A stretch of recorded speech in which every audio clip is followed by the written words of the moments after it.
नमस्ते साथियों, आप सबका स्वागत है मेरे YouTube चैनल योग शक्ति विद मोना में। साथियों, कैसे हैं आप सब लोग। ईश्वर से प्रार्थना है कि आप सब लोग कुशल मंगल हैं। आज हम लोग सीखेंगे सही तरीके से सांस लेने की तकनीक। बिल्कुल सही। अब आप लोग ये सोच रहे होंगे कि क्या हम आज तक गलत तरीके से सांस ले रहे थे, तो इसके लिए आज हम चेक कर लेते हैं कि हम जो सांस ले रहे हैं क्या वो आप सही ले रहे हैं या गलत तरीके से ले रहे हैं। इसके लिए हम एक थोड़ा सा प्रैक्टिकल करेंगे। अपने दोनों हाथ राइट हैंड अपने नाभि के ऊपर, लेफ्ट हैंड नाभि से थोड़ा ऊपर रखें और एक सांस भरें और सांस धीरे से छोड़ें। अब आप ये देखिए कि जो आप सांस ले रहे थे उस समय आपका पेट अंदर की तरफ जा रहा था कि बाहर की तरफ जा रहा था। अगर आपका पेट बाहर की तरफ जा रहा था तो इसका मतलब आप सांस सही तरीके से ले रहे हैं, और अगर आपका पेट सांस लेते वक्त अंदर की तरफ जा रहा है तो इसका मतलब आप सांस सही नहीं ले रहे हैं। और बहुत सारे लोग जिनके मैंने योग सिखाया है, और मैं जब योग सिखाती हूँ तो मैं उनसे बात करती हूँ, पूछती हूँ, तो उनमें से 90% लोग गलत तरीके से ही सांस ले रहे थे और उनको ये पता ही नहीं चलता था कि वो पेट सांस लेते हुए उनका पेट बाहर जाना चाहिए था कि अंदर जाना चाहिए था। और ये हमारी रूटीन लाइफ में चलता रहता है। इसलिए हम कहते हैं कि इस सांस को हम कहते हैं उथली सांस, यानी आपने सही तरीके से सांस नहीं ली है। सांस लेते वक्त आपका पेट बाहर की तरफ जाना चाहिए था, राइट। अब इसके नुकसान क्या है।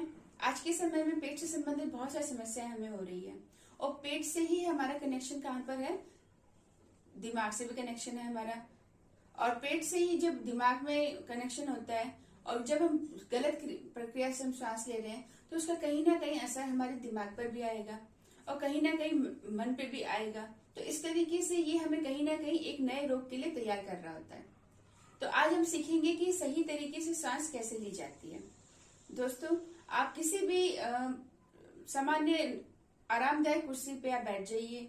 जो लोग नीचे नहीं बैठ सकते हैं, जो लोग जिनके घुटनों में दर्द है, वो लोग नीचे बिल्कुल, वैसे भी मैं मना करती हूँ कि नहीं बैठना चाहिए उनको। और आप सब लोग एक आरामदायक पोजीशन में बैठ जाएं या लेट जाएं। उसके बाद में आप राइट हैंड जो है वो नाभि के ऊपर रखिए और जो लेफ्ट हैंड है वो आप डायफ्राम यानी नाभि से थोड़ा ऊपर रखें, जो हमारा डायफ्राम होता है। और अब हमें सांस भरनी है। देखिए साथियों, आपने देखा होगा कि जब हम गुब्बारे में सांस भरते हैं, हवा भरते हैं, तो गुब्बारा क्या होता है, पूरा फूल जाता है और अंतिम सांस तक जब तक उसके अंदर एंड नहीं होता तब तक उसको हम हवा भरते रहते हैं। वो जब उसमें हवा जाने की बिल्कुल भी जगह नहीं होती तो कैसा हो जाता है, एकदम टाइट हो जाता है। ठीक है, उसी तरीके से जब हम अपने उदर में सांस भरेंगे तो हमें इतनी सांस भरनी है कि वो पूरी तरीके से बाहर निकले, टाइट हो जाए, फूल जाए। और जब हम बैलून में से हवा निकालते हैं तो क्या होता है, पूरा पिचक जाता है। उसी तरीके से जब हम पेट से सांस बाहर निकालेंगे तो हमारा पेट क्या होगा, बिल्कुल अंदर चिपक जाएगा, मेरुदंड से चिपक जाएगा। ठीक है, तो हम इस तरीके से करेंगे। अब इसमें जो डायफ्राम का रोल है वो क्या है कि आपका सही सांस लेने का तरीका कैसे पता चलेगा। जब आप सांस भर रहे हैं तो आपका पेट बाहर की तरफ आना चाहिए, यानी आपका राइट जो हैंड है वो बाहर आना चाहिए, उठना चाहिए। और जब आपका लेफ्ट हैंड है वो वहीं पे रहेगा। और जब आप सांस छोड़ेंगे तब भी आपका लेफ्ट हैंड मूव नहीं होगा, राइट हैंड पेट के साथ साथ अंदर की तरफ जाएगा। तो ये हमारा सांस को जांचने का तरीका है कि क्या हम सही तरीके से सांस ले रहे हैं या नहीं ले रहे हैं। तो हम एक प्रैक्टिकल सेशन करते हैं छोटा सा। हम अपने नाभि पे हाथ रखते हैं, सांस भरते हैं, सांस छोड़ेंगे धीरे से,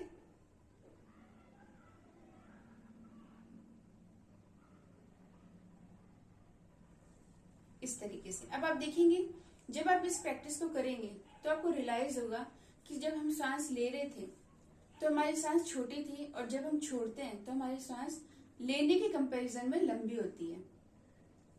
इसके फायदे क्या हैं साथियों, तो मैं ये बहुत जरूर बताना चाहूंगी।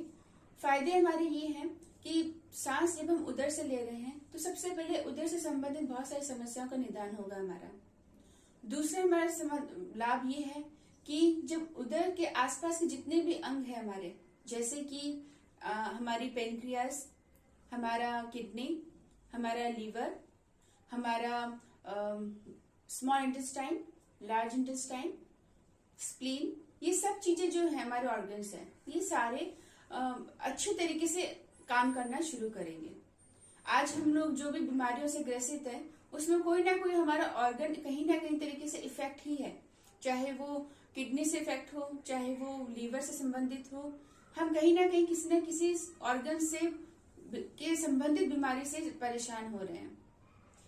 ठीक है साथियों, तो आप इसको हम आपको करना है। अब मैं आपको ये बताऊंगी कि इसको आप कब कब करें, क्योंकि हम पूरे दिन इस तरीके से डीप ये उधर की सांस नहीं ले सकते, क्योंकि उसके लिए हमको कॉन्शियस होना बहुत जरूरी है। और हम पूरे दिन जो काम करते रहते हैं उसमें हम अपने सांस के प्रति कॉन्शियस नहीं होते, वो अपने आप ही आती है और अपने आप ही जाती है। सही बात है। तो हमें करना क्या है, जब भी आप रात को सोने जाएं या जब भी आपको दोपहर में टाइम मिले या जब आपको जिस समय जब 5 मिनट मिले, 2 मिनट मिले, आप इस उदर श्वास की प्रक्रिया का प्रैक्टिस अभ्यास कीजिए। सोने से पहले जब आप इसका प्रैक्टिस करेंगे तो आराम से सो जाएं, लेट जाएं और पूरे शरीर को ढीला छोड़ दें और फिर उदर श्वास की प्रक्रिया का आप अभ्यास करें। तो इससे हमारी बहुत सारी समस्याओं का समाधान होगा और हम एक सही तरीके से सांस लेने की प्रैक्टिस करना शुरू कर देंगे। क्योंकि हमने बहुत लंबे समय से इन पे ध्यान नहीं दिया है, तो हम देखेंगे कि जब हम धीरे धीरे इस पर ध्यान देना शुरू करेंगे तो पूरे दिन हम सही तरीके से सांस लेने की आदत में भी आ जाएंगे। क्योंकि आज के समय में हमारे पास ये है कि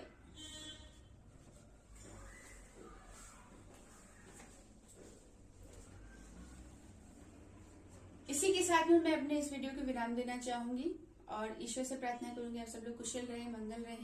किसी को भी कोई इस सेशन को लेके कोई डाउट हो, कुछ क्वेश्चन पूछना हो तो मेरे कमेंट बॉक्स में जाके मुझे कमेंट्स दे सकते हैं। मैं कोशिश करूंगी कि अपने अगले वीडियो में उनको सवालों का जवाब देने की पूरी कोशिश करूंगी। आपका बहुत बहुत धन्यवाद।